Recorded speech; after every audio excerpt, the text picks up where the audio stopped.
নমস্কার, 7 our news নেটওয়ার্কে আপনাদের স্বাগত। ব্যস্ত হাওড়া ব্রিজে যাত্রী বোঝাই বাস দুর্ঘটনায় আহত প্রায় 10 জন যাত্রী এবং জখম হয়েছেন বাসের চালকও। সূত্রের খবর, শুক্রবার দুপুর নাগাদ মেটিয়াবুরুজ থেকে হাওড়াগামী 12A রুটের একটি যাত্রী বোঝাই বেসরকারি বাস হাওড়া ব্রিজের লোহার স্তম্ভে ধাক্কা মারে। নিয়ন্ত্রণ হারিয়ে লোহার স্তম্ভে বাসটি ধাক্কা মেরেছে বলে প্রাথমিক অনুমান পুলিশের।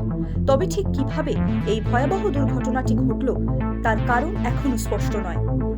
লোহার পিলারে বাসটি ধাক্কা মারার পর আহত যাত্রীদের তৎক্ষণাৎ উদ্ধার করে হাওড়া হাসপাতালে নিয়ে যাওয়া হয়, তবে এখনো পর্যন্ত কোনো যাত্রীর মৃত্যুর খবর মেলেনি। এক আহত যাত্রী বরুণ পাত্রের কাছ থেকেই সরাসরি শুনুন যে ঠিক কিভাবে দুর্ঘটনার কবলে পড়ে বাসটি।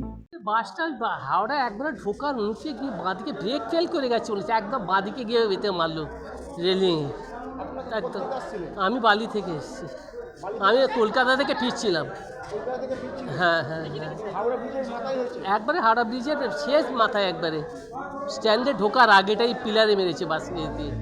অফিস টাইম না হলেও কলকাতা ও হাওড়া এই দুই পড়শি শহরের লাইফলাইন, এই হাওড়া ব্রিজে সবসময় প্রচুর গাড়ি ও অসংখ্য পথচারীদের ভিড় থাকে। তাই এই ব্যস্ত সেতুতে এহেন ভয়াবহ দুর্ঘটনায় স্বাভাবিকভাবেই তীব্র যানজট সৃষ্টি হয়। তবে খবর পেয়ে তড়িঘড়ি ঘটনাস্থলে পৌঁছে ব্রেকডাউন ভ্যান দিয়ে বাসটি সরিয়ে নিয়ে যাওয়ার ব্যবস্থা করে পুলিশ। আর এরপরই ফের স্বাভাবিক হয় যান চলাচল। আহতদের হাসপাতালে নিয়ে যেতে দুর্ঘটনাস্থলে আনা হয় দুটি অ্যাম্বুলেন্সও। জানা গেছে, হাওড়া বাস স্ট্যান্ডে ঢোকার মুখে ব্রিজের মাঝখানে ঘটে এই দুর্ঘটনা। এ প্রসঙ্গে বাসের অপর এক যাত্রী শিবকুমার সিং এর বয়ান শোনাবো আপনাদের।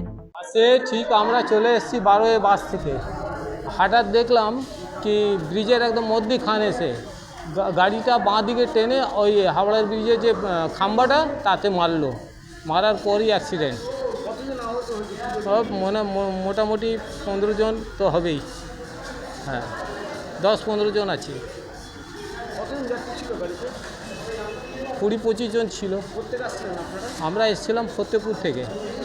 ড্রাইভারের সামনে বাঁ দিক তো পুরো ফ্র্যাকচার হয়ে গেছে, বাস তো সামনে বোঝাই যাচ্ছে না কি বাস আছে বলে।